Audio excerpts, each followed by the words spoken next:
King Power Stadium is the setting today as Leicester City take on high-flying Brighton as the Foxes look for their first victory of 2023. They're coming up against a Roberto De Zerbi side who are in fine form. Let's find out all of today's team news with our commentator today, John Dunn.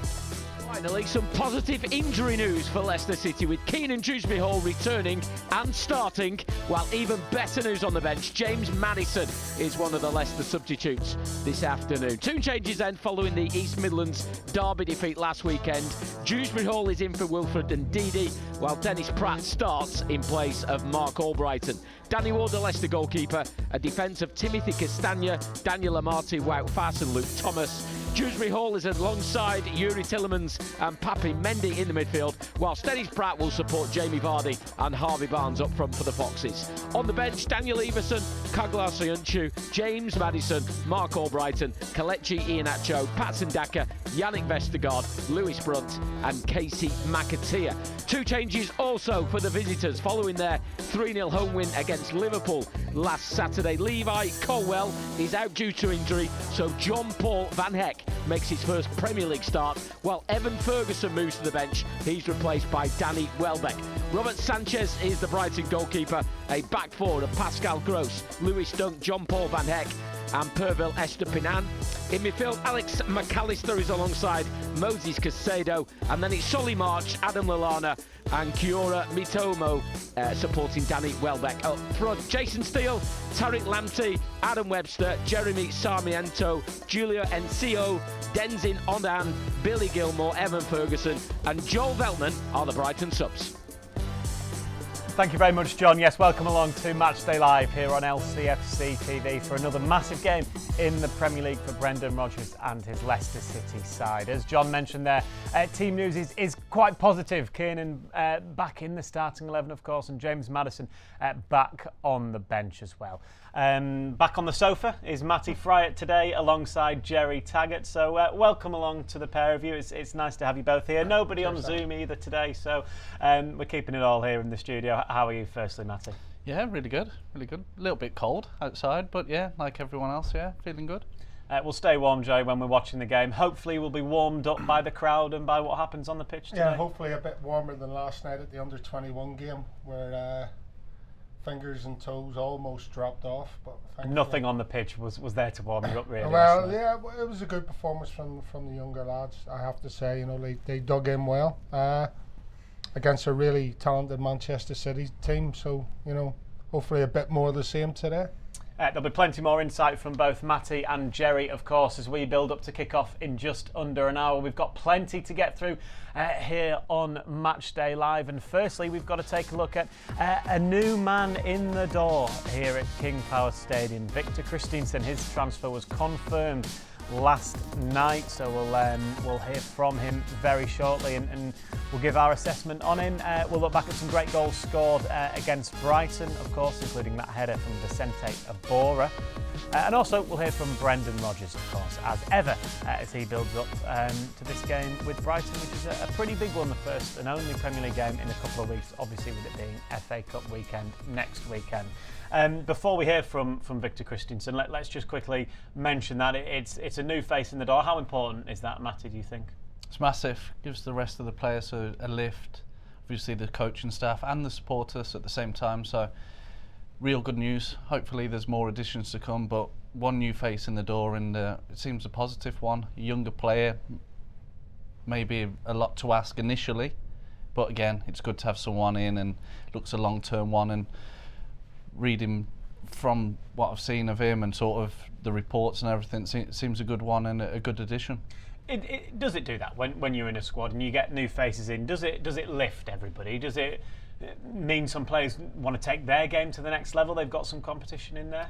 I always felt that way in terms of if a new signing came in, you want to show them what you're capable of, and at the same time they want to show what they're capable of, and it just sometimes it can become a little bit stale seeing the same old faces, and someone new might just bring something extra depending what they do or what goes on. You want to lift your game and they also want to show what they're capable of, so it'll be a big test. It's a little bit different from obviously the Danish league to the Premier League, but it just something that Leicester needed. Players through the door, and he'll lift the players, the staff and the supporters as well. He met Brendan Rodgers, of course, yesterday, Jerry, at Seagrave at the training ground. Not quite had a chance to meet the players yet. That'll be today. Apparently he's going to be in attendance here at King Power Stadium. So hopefully his new teammates can get a victory and show him what they're all about today. Yeah, it'd be nice, wouldn't it, for him, to have that sort of influence off the pitch and hopefully on it as well. But yeah, listen, Matt's right. You've got a long list of injured players. No business has been done up until this point in the window, and things can go, a little bit stale in the dressing room or at the training ground. When results aren't going your way, and one of the ways you freshen it up is by bringing new players in, and obviously getting your injured players back, because it just breeds a little bit more impetus into the squad. As Matt's already said as well, the reports look good. So hopefully, once he gets in amongst the training, gets to know the players, his personality. I've seen a couple of bits where he looks quite decent on the dance floor, to be fair. So yeah. And that's what the players need at the minute. They need a different voice, someone with a personality, someone who can lift the dressing room, even though he's just a 20-year-old kid. It looks like he's got a personality and he's willing to show it. So, fingers crossed it works out. Yeah, hopefully so. Let's hear then from the man himself, Victor Kristiansen. Sat down with me yesterday at Seagrave as he signed on the dotted line.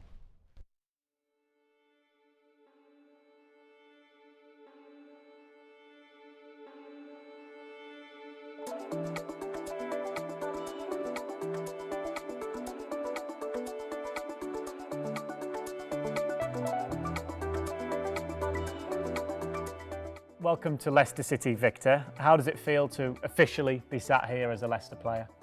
It feels amazing. I've been waiting for this opportunity for some weeks now, and I'm just really excited to be here and to meet everybody around the club and the fans especially. When you first heard of the interest, obviously a couple of weeks ago, how did you feel? Of course, probably the best league in the world, and top team as Leicester. So of course I was excited, and it was a no-brainer for me to say yes to this great opportunity, and I just couldn't wait anymore.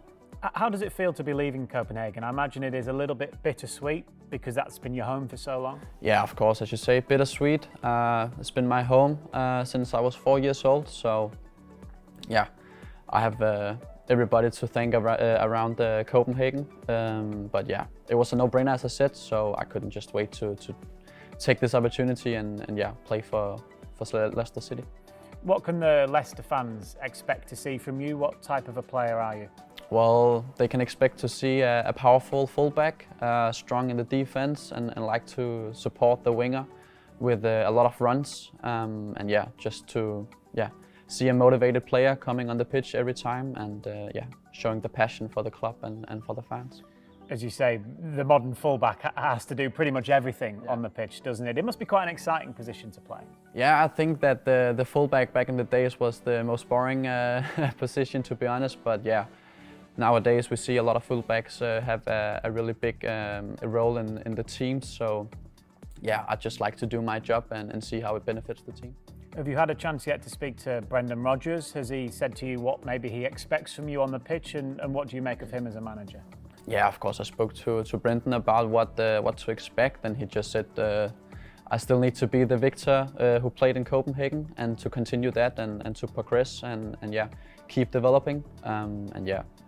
Brendan seems to be a really nice manager and a guy, so I just look forward to work with him. You've got a fantastic setting here to do your development in. What do you make of these facilities? I think it's the best facilities to be a top professional footballer, and to keep my development going, and just to win some football games. What about the current squad that you're coming into? It's a fairly young group as well, an exciting group of players, I'm sure. Yeah, heard a lot of good stories about the group, and a lot of it's amazing squad, and so I'm just ready to meet all the guys and say hello to them. And finally, a word for the fans as well. How excited are you to step out onto the pitch at King Power Stadium in front of all of the fans? I'm so excited. I just can't wait. It will be amazing, and I'm sure we will get back on track together. That was Victor Kristiansen there speaking after signing for Leicester City. You can read more about him on lcfc.com, of course. Jerry, what did you make of what he had to say? It's exciting, isn't it? As Matty says, a new face in the door. Yeah, you know, just reading his bio or listening to his biog there, I'm just thinking, is he going to be more like a Christian Fuchs type fullback? You know, reliable, strong in the defence, and also likes to get forward. He didn't talk about his quality from the left-hand side, so that'll be interesting to pick out, you know, what's his delivery like, what's his passing like. We just heard about the runs that he'll make and the tackling or the defending that he'll do, so yeah, really interesting. But that's the sort of image I've got in him, is more like a Christian Fuchs type fullback, which, you know, if it works out, is great. Yeah, he obviously had a fantastic career, and here at Leicester, of course, as well. That'd be a pretty good person to emulate, wouldn't it? Yeah, not too bad, would it? But no, it seems encouraging. He does get forward, progressive passes, and I think his quality is there where you'd expect for 17 million. You'd think the quality was there, so he can get forward, put crosses into good areas, but at the same time, you've still got to be sound defensively. It'll be interesting to see how he copes on the physical side of it. Obviously still a young boy and going to develop more in terms of body mass and physicality, but it'll be interesting from that side of things. But I'm sure he'll have the quality, gets forward and does look to play forward, dribbles it and carries it, which you'd expect from the modern fullback. You were mainly a central defender, Jerry, in your career. Occasionally played fullback, as Victor says, the most boring position on the pitch. Yeah, I did. I started my career. Yeah. Even though I was a centre half, I actually made my debut for Man City as a left back. Yeah, I wasn't happy at the time. I know I gleefully accepted the role, but obviously it's not a role that I was accustomed to. But yeah, I think different era as well. You know, as I say, my job back then as a full back is, like I said, support the winger. You know, there was no overlapping runs from a big hefty centre half. And basically, again, back then communication was key as a full back, because back in the 80s and 90s, Jesus, you'd play offside, and so it was up to the full back to pass the information along the line to your other players on the pitch. So it was a critical position on the pitch back then, whereas now there's a lot more freedom for full backs to get forward and try and create, you know, goal-scoring opportunities. You were saying you picked up on the fact that he actually spoke about the defensive aspect first, and the way I worded the question was that you've got to do both, you've got to go forward. He clearly picked out the defensive, which is actually quite exciting to hear that from a defender. Well, listen, you're a full-back for a reason, you're a defender for a reason, and that's rule number one.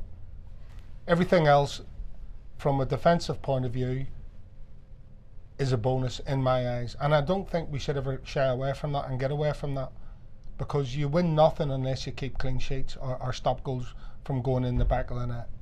So for me, for him to bring that up first is a major bonus. And I think sometimes in the modern game, people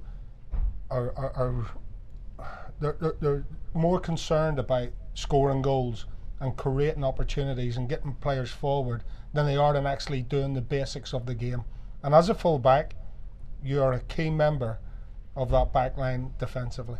You could probably tell in the interview as well, he's clearly got an intelligence about him, Matty. He does a lot of studies outside of football. I think he's got a degree as well. He used to cycle to training, cycle to games in Copenhagen as well.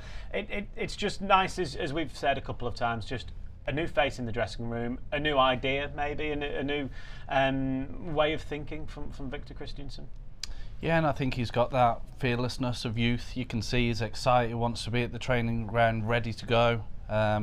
Obviously, Brendan's expressed his thoughts, what he sees him as a player, but it's that point where it's just excitement. He'll look forward to the game today, watch it, but you just want to be out on that pitch and show what you're capable of, regardless of the studies. He seems a level-headed boy and wants to improve and progress, but at the same time he's going there sort of open-eyed, because as much as he's been in the Copenhagen team from a young age and relatively good experience for his age, he's still a young boy, but at the same time that's gives you a bit of both, because you don't have any fear. So you go in there just want to excite, want to express yourself, but as Jerry touched on, first and foremost, as a defender, you have to defend. But he seems, from what we know of him, a complete sort of fullback, can do both, can go forward and solid defensively. So seems a good one to have in the door. Yeah, an exciting signing. Hopefully we'll be looking to make his debut next week, of course, against Walsall in the FA Cup. Let's go from a defender to a midfielder now. Dennis Praet is starting for the Foxes today, and we caught up with him ahead of this game against Brighton.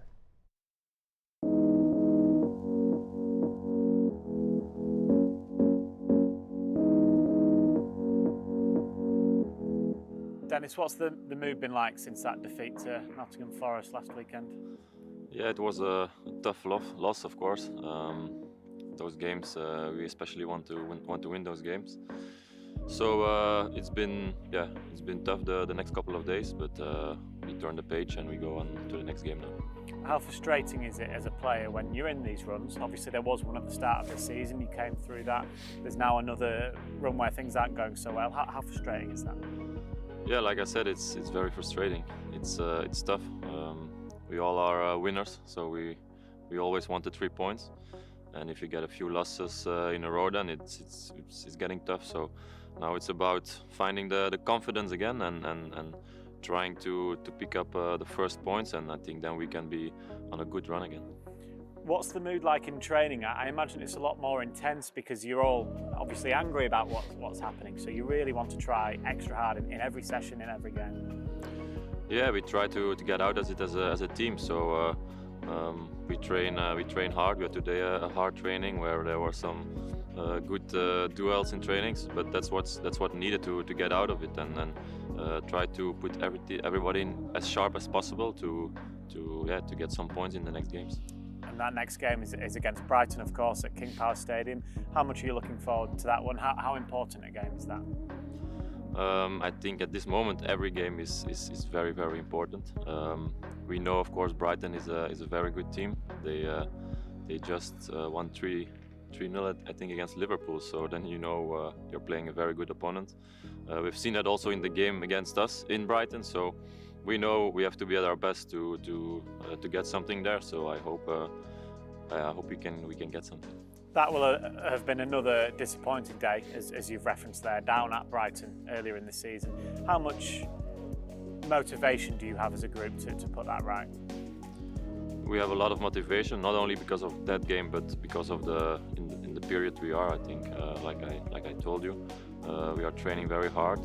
Everybody is trying to be at their best to get points against Brighton. That was Dennis Praet there speaking ahead of this game, Jerry. Obviously difficult, I think, for any of the players at the moment to do media duties just with how things are going on the pitch. And obviously all the answers are very similar because that's what's happening. They care about what's happening on the pitch and they really want to turn it around on that training. Yeah, I think there's still a desire and a hunger there. For whatever reason, things haven't been going the way we want. That it's good to see Dennis starting. I like Dennis. I think he does a good job. So it's good to see him back in the side. And you know, and he works hard for the team. So I think that's the starting point again today. Is work hard. You know, we've seen it in the first half against Forest, where they were the better team clearly. Created the best chance of the game. On a pitch that wasn't great, you have to say, not like this pitch is going to be today. So yeah, I think that's your starting. You know, where you start as a team is you have to work hard, and it's going to be hard today because Brighton move the ball very, very crisply. They're good football inside, so you're going to have to work hard. And with Dennis Praet in the team, you're guaranteed that. Yeah, that's exciting, isn't it? Seeing Dennis Praet in the team because, as you said, he does work ever so hard. Yeah, he's a player I think most supporters and most ex-players, you know, like. Including myself, he's not a world beater, but you know what you're getting from Dennis, and he takes up some very, very clever positions on the pitch. He's reliable, his passing's good, and on occasion we've seen him play in that number 10 role, and he's done a great job there for a few games in that number 10 role. He'll probably be out on the right hand side today, but yeah, I think he's a good addition to a squad, and glad to see he's starting today. He's never afraid of getting the ball, is he? In any position, Dennis Praet. No, he's neat and tidy, isn't he? What would you say his best position was? Probably as a 10 or an 8 breaking forward, but he finds himself on the right side. But then that shows what effort he puts in. He's always going to put a shift in, dependable, and work hard for the team. And at the minute, in terms of results and everything, you need that.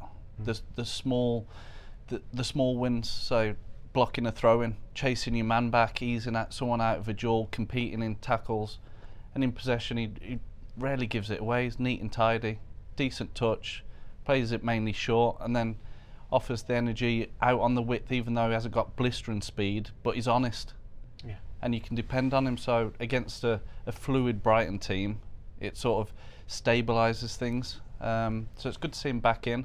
But in terms of his overall position, you think he's probably more suited for a central role.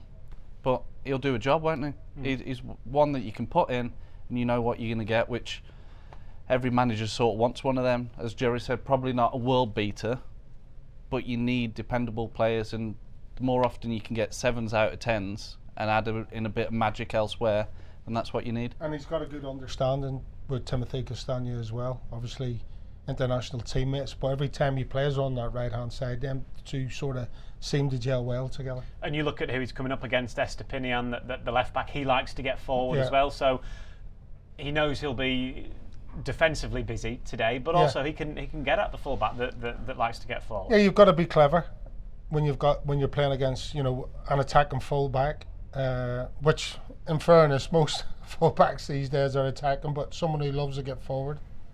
So you've got to be clever with your positioning on the pitch.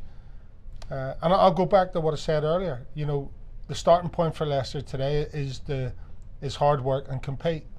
You know, I'm sure that's not the way Brendan sees it, but for me personally, when things aren't going well, you've got to strip it all back and go back to the beginning and what got you here in the first place. And no one won anything in a game of football without hard work. Everything else for me comes after that. Let's hope that he maybe can provide goals or certainly an assist today, because we need some goals here at King Power Stadium, of course, for Leicester City today. Let's take a look back at some classic ones, though, scored against Brighton in the past.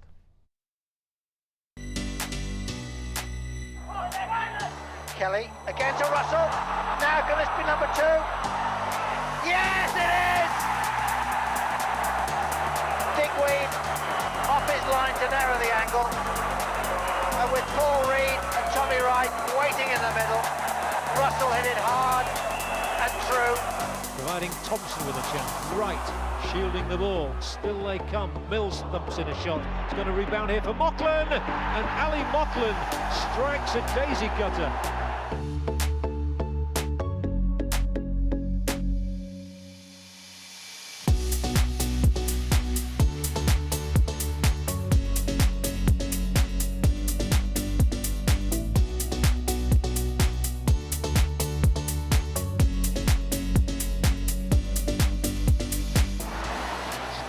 Again by Leicester, Chilwell.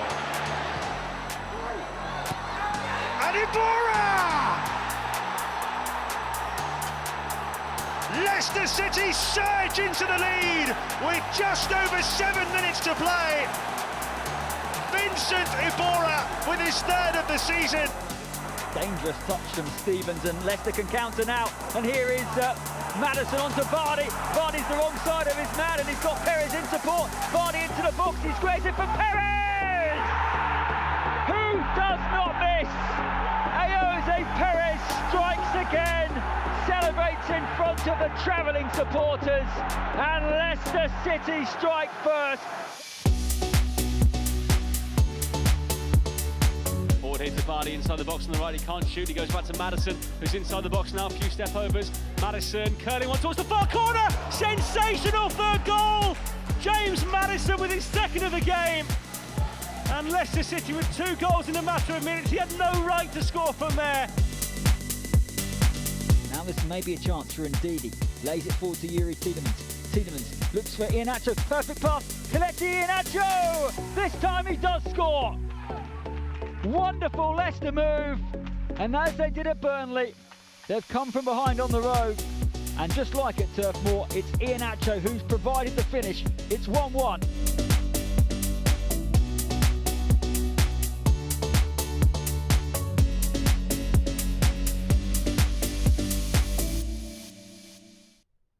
That's got to be one of the best passes, Jerry, ever in a Leicester City shirt from Yuri Tielemans. It's up there. That's fantastic. I think all the best passes in a Leicester City shirt come from Yuri Tielemans. Apart from some of your raking 40-yarders back in the day. in the modern era, you know. But yeah, I mean, we were just talking off air. It was a great finish from Kelechi, great ball from Yuri.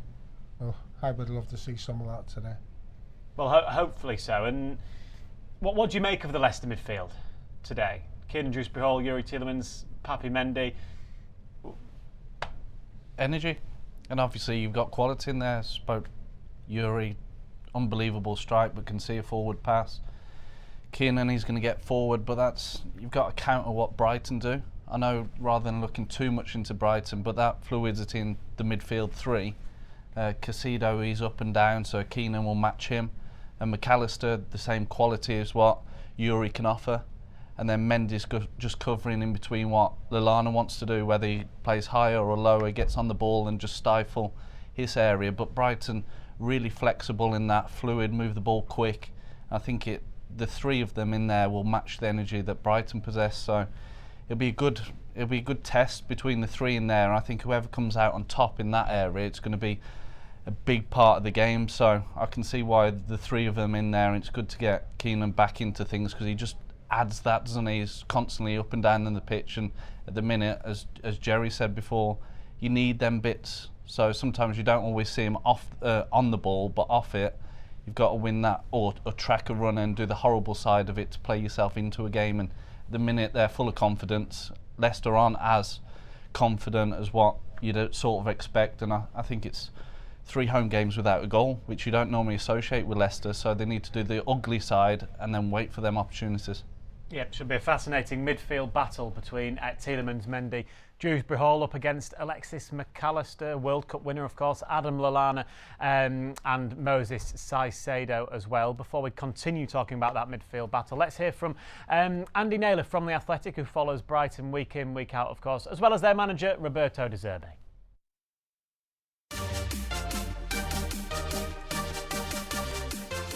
Brighton's 5-2 win against Leicester back at the start of September underlined just how well the Seagulls had started the season.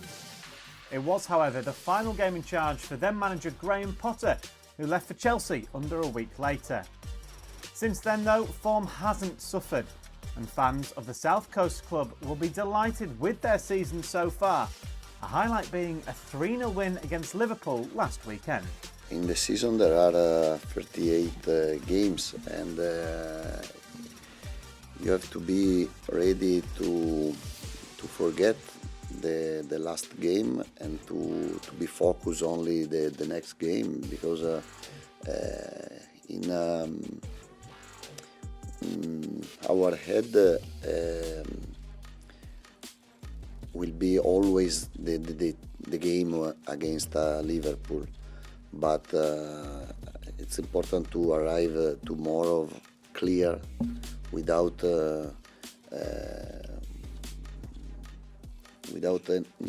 other ideas on the head, no?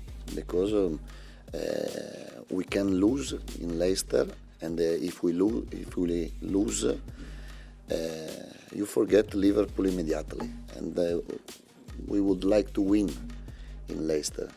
So we can remember the Liverpool and the Leicester also. No?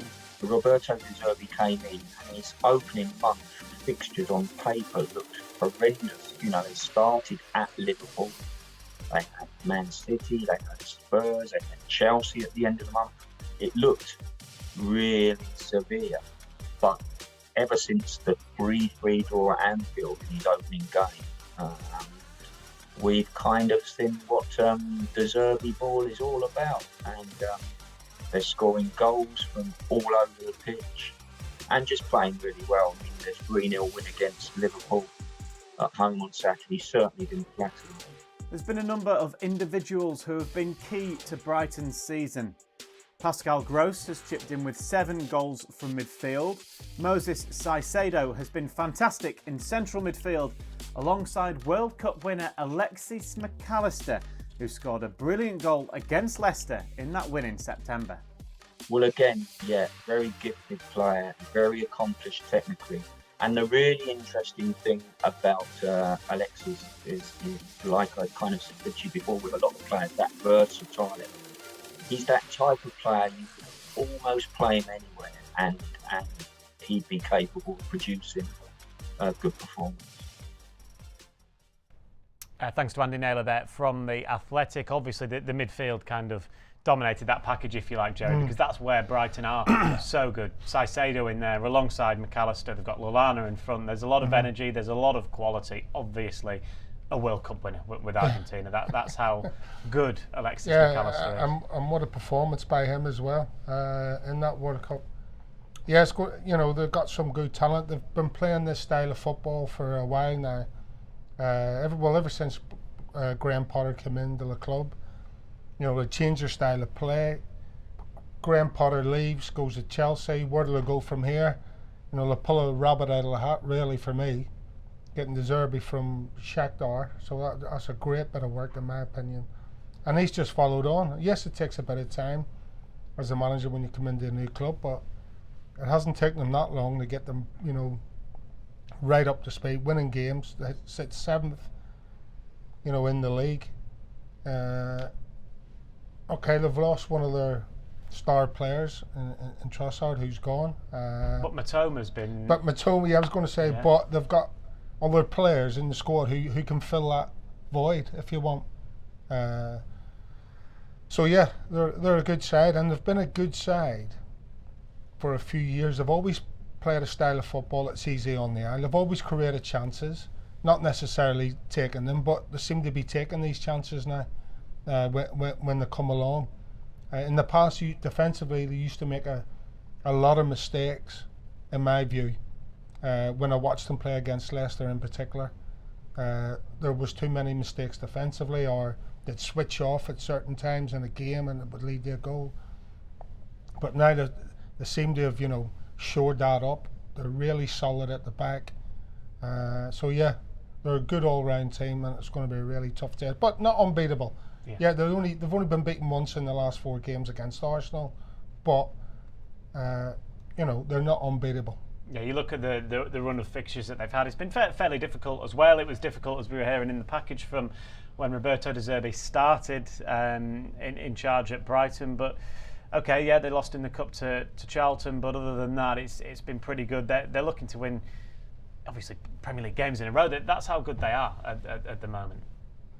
Yeah, the away form, they've been scoring the goals. That's the one thing you probably look at a Brighton team before. They've got everything up to that final third or the finish, and now they seem to be converting the chances. And you can see 3s, 4s, the big win in the cup as well. So yeah, they'll pose a threat going forward. You mentioned Matoma; they're really good in 1v1 situations. They seem to have got the best out of Danny Welbeck. Always worked hard, probably doesn't score as many as you think, but again, getting another song out of him at probably his last part of his career without being disrespectful to him. And then on the other side, Solly Marsh, again, another reliable player. He's been chipping in with goals, so they'll be full of confidence, scoring freely, playing really attractive football. But then it's the next game, and it could be a game that bites them on the bum, because you think, yes, you'd probably think Brighton, lots of form, scoring goals. Leicester aren't scoring goals, short of a little bit of confidence. And if you're not on it, it won't always go your way. So before they're thinking about beat Liverpool last game, well, we're a week on now. It's against Leicester, completely different game.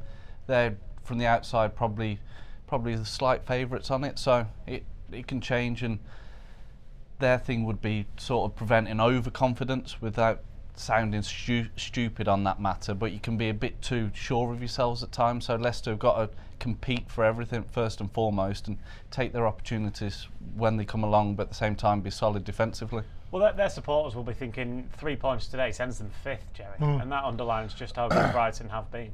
Yeah, I mean, that is something to aim for, and everyone will, never mind the fans, the manager will be well aware of that, and that'll be something to aim for them today. You know, can we get, you know, inside that top 6, if only for however long, you know? But that is, I know if I was thinking that, come on lads, you know, if we win today, we're in the top 6. Now that, you know, that's a great achievement, even though there's still, you know, literally half of the season to go left. That is a carrot for the Brighton team today. So they'll not be worrying about, well, they shouldn't be worrying about the form that Leicester are in. What they have got to do, and you heard the manager speak about it, is forget about the Liverpool game, let's move on to the Leicester game, and let's try and reproduce that performance. Out in the press box here at King Power Stadium is former Leicester City captain Matt Elliott. Matt, good afternoon, welcome along to Matchday Live. What are you expecting today? Expecting an entertaining game, yeah. As the lads have spoken about there, Brighton play an attractive style of football. I don't see that changing this afternoon. Leicester always attempt to, it doesn't always come off, particularly of late. Yeah, but two sides who are, you know, sort of more focused maybe on the technical side of the game rather than the physical, although they both work extremely hard, of course. But it's a colourful affair as well. There's like bright, luminous, pinky orange kit that Brighton have got in their warm-up, and the sun's out, and the blue, the all blue of Leicester, which is sort of punctuated by the yellow and orange bibs, etc. There's an array of colours out there. Even the stewards are looking beautiful today, and it's all adding to the occasion. The car parks were full early today coming into the ground. You know, just when you're thinking things are not going too well, perhaps there might not be too much of an atmosphere here at the King Power. It's actually quite the opposite up to now. Obviously, you know, the crowd isn't. The stadium, isn't totally full yet, but still quite a way to go before kick-off. But in and around the ground, there's not an air of expectancy, but there's a sort of tinge of excitement. More than, it's not as flat as you thought it might be. And I think hopefully the players can feed off that and raise themselves with a really strong performance against a very capable Brighton side, as we've heard. What a delightful picture you've painted for us there today, we're Matt. all feeding off, Matt, aren't we? We can't wait to get out there. Yeah. But 0-0. Yeah. Obviously, it is two clubs that are, Matt, at the complete opposite ends of the confidence spectrum, if you like, today. Yeah, they are. There's no getting away from that. But it's a test of character for Leicester, and they've come through it before. I know that's easy to say, and it's easy to use those words really as an example, but just the start of this very season, isn't it? In some people's eyes, it was catastrophic, and we can't see where we're going to get another point from. Then they turned it on its head, came with a run of good results, got themselves in a healthy position now. Similar has occurred. There's no getting away from it. The confidence has obviously been eaten away a little bit, but footballers are used to disappointment. Sometimes you sort of get swept along in it. I don't know, you don't have any control on the situation, but I don't feel Leicester are at that at the moment. I think there's lots of little, and some I suppose not so little, reasons why things are not going to plan, but I don't think they're unredeemable. Certainly the vast majority of them out there on the playing field at the least. Injuries, etc. Many things that we've spoken about are an issue, but I don't get an air of despondency about the game today from Leicester's point of view. Although I was a bit concerned on that front when Leicester against Newcastle not so long ago. I felt that the belief wasn't there, but I think they're capable of coming up against Brighton at home.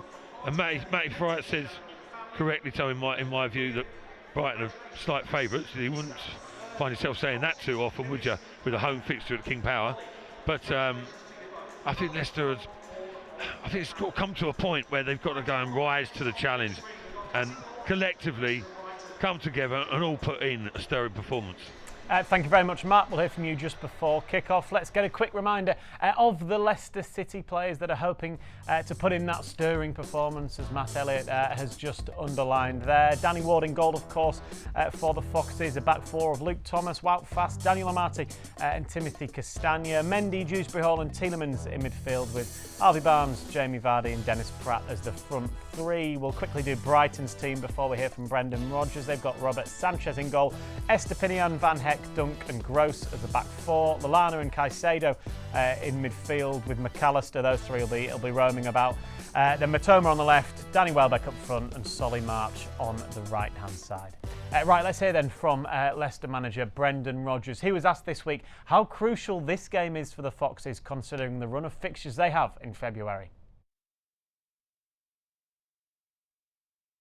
No, listen, it's a tough game, but every game is, and that's what is the beauty of this league. There's no respite in it.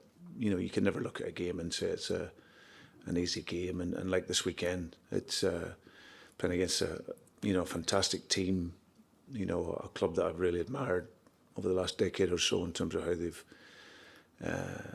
that philosophy of the club and how they then bring in players that fit that strategy. And obviously, technically, a very, very good team that can look after the ball really well, which then allows them to create opportunities to score goals. So Graham, they played and done fantastically well, played in many different systems. Roberto's now come in and will add his bit to it, but they got a really, really good bunch of players that play the game to technical high level, and so it's going to be a huge test for us.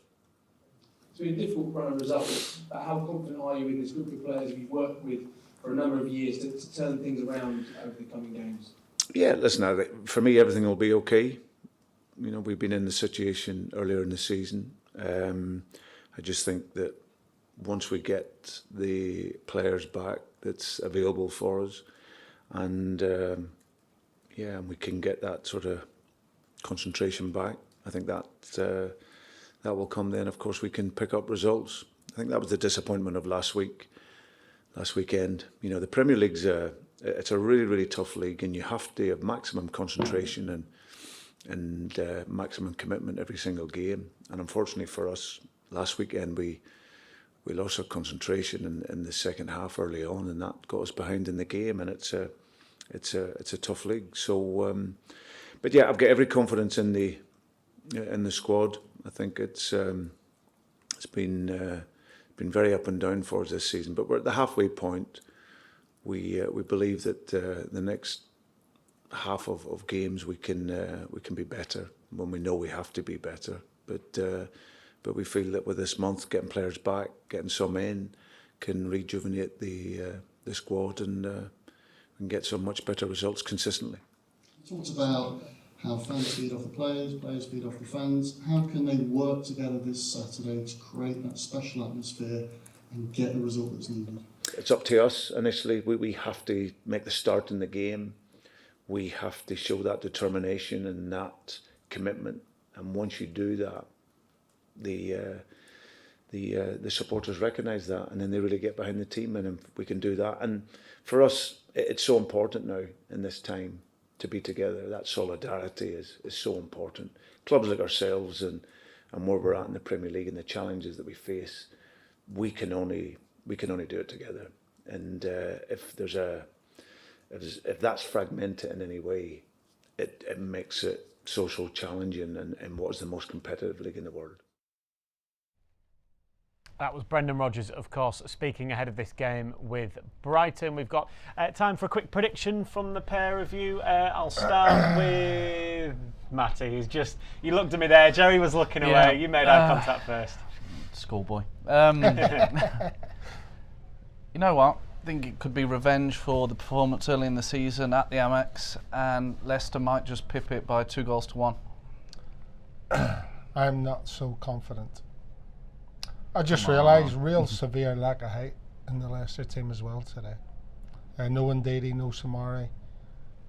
So for the first time this season, not the first time in my punditry career, but for the first time this season, I'm going to say 2-1 to Brighton. Lots of people booing at their screens at Jerry Taggart now. Let's hope I hope I'm wrong. Hopefully, yeah. Let's hope that Matty I've not been Praet, right for a long time. Is correct. No, it's been a while since so you've done that. let's hope Jerry. I'm still wrong. Yeah, I hope you're wrong as well.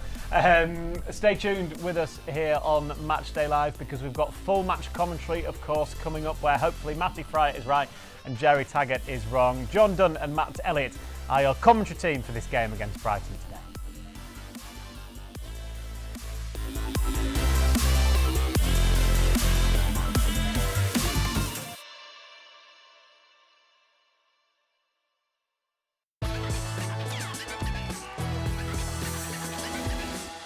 Because memories never fade, no matter how long.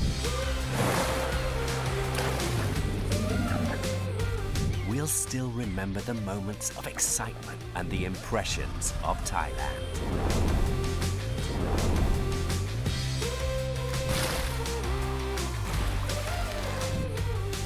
Amazing Thailand, now even more amazing.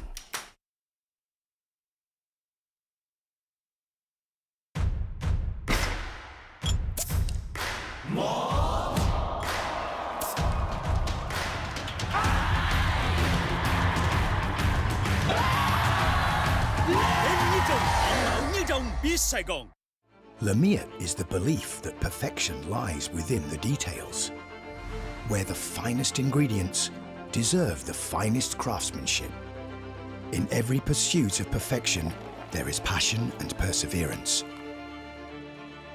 where attention to detail inspires a masterpiece that's balanced and in harmony. This is the Lamiat philosophy, brewed into every drop of Chang beer.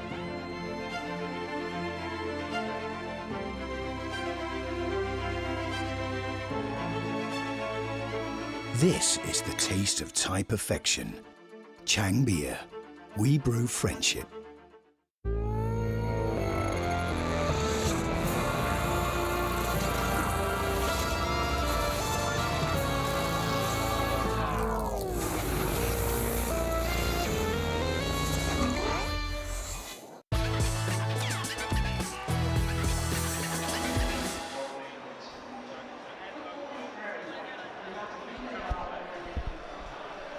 It's a warm welcome to a freezing King Power Stadium as LCFC Radio brings you live coverage of this Premier League game between Leicester City and Brighton and Hove Albion. City start the day 6th bottom against Brighton, who are 7th top, as the Foxes round off their January league campaign here on their own turf against high-flying Brighton. Well, Matt perfectly summed up the scene earlier, the range of colours with the training kits and bibs and stewards. They've all departed down the tunnel. It's a sea of green in front of us as the ground staff finish off their pre-match preparations. Blue skies above us, freezing temperatures all around King Power Stadium, and the visiting supporters have filled out their allocation, looking to cheer on their team once again. And Matt Elliott alongside me, as we were last week at Nottingham, Matt, and it's probably taken us a week to kind of recover from the result, the performance, as has been the case for all of the Leicester fans. But as you said, they've come here this afternoon and the atmosphere does feel at the moment quite positive. It does, yeah. I'm not entirely sure what the reason for that is. I wasn't really expecting it, to be fair. I thought there would be a sort of air of trepidation around the ground, really. Nervousness, because Leicester, not firing on all the cylinders, and far from it. Brighton, exact opposite. Those positions that you just came out with, they don't sound very good, do they? 6th from bottom. That scares you when you hear that. 7th from top could be 5th with that win today. Brighton, lots to play for, lots of incentives, but strange, I just feel I don't predict or expect Leicester to be out footballing Brighton off the park today. They're not playing with that slickness, that confidence. But I think some people will say it should have happened by now, and that there's a case for that, but it just feels like almost like enough's enough. Now there's been an element of not feeling sorry for themselves, but they haven't quite been themselves of late, not for long enough within games. Forest being a good example. Started off poorly, got themselves into the game. Looked like they were the better side, probably going into it half-time, thinking, right, go on, let's go and take control in the second half. Took their eye off the ball. Lack of concentration that Brendan Rodgers has spoken about there. People organising on the pitch, paid the price, and deservedly got whopped. Only 2-0, but deservedly lost the game, even though Harvey Barnes had 2 gilt-edged chances. Despite the poor performance second half, could have been a different result. But today, I feel like there's a couple of players coming in. Praet's back in, Dewsbury Hall there to give that energy. I think that would lift the players. Maddison on the bench. I think the players will think, right, enough's enough. Come on, let's roll our sleeves up. Let's have a go. We're at home. Don't let this Brighton team embarrass us, and I'm sure they'll go about their work in the right and correct manner. Your last sentence was going to be my next sentence. Do you think some of the positivity is the return of Maddison, albeit on the bench, Keenan Dewsbury Hall back in? Has that just got the fans, I don't know, back on side a little bit, looking forward to the return of Maddison post-World Cup? Yeah, I think, listen, the majority of the fans, they want Leicester to do well. Some like a moan, etc. It's just part of their makeup, shall we say, but the vast majority want to see positivity, and they can help by doing what they are. Their supporters support the team, and that will give them a boost, and then we all benefit from it along the way. But yeah, it's a Maddison back in the frame. It's a huge boost. Brendan Rodgers said about it psychologically for himself. For the other players there, they know that they've got those resources there on the bench. If they work their socks off, keep it at 0-0, maybe pinch the lead, 1-0, 20 minutes to go, Maddison comes on, he could just finish the game off for them, or see the game out, etc. They've got that injection there that he can bring. Dewsbury Hall as well. They know even if Brighton are playing well, that Dewsbury Hall can be energetic there, close them down, unsettle them. And like I say, it's just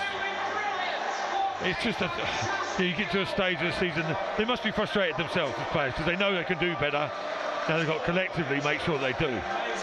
Without dampening the spirit, how patient do we need to be with James Maddison? Brendan Rodgers talks about it. He has been out for a long time. You think when he last played pre-World Cup and hasn't done a lot of training since then. We're not going to get the James Maddison pre-World Cup straight away, and we need to appreciate that. Yeah, that could be the frustrating thing, because there's lots of the supporters, oh, Maddison's back in, if he was to come on, and he's going to turn things back round for us, but they say it's not that easy. He's capable of slotting back in there, but I remember before, when he was out for a while, that niggly hip injury, I think it was, he was out for a decent period of time.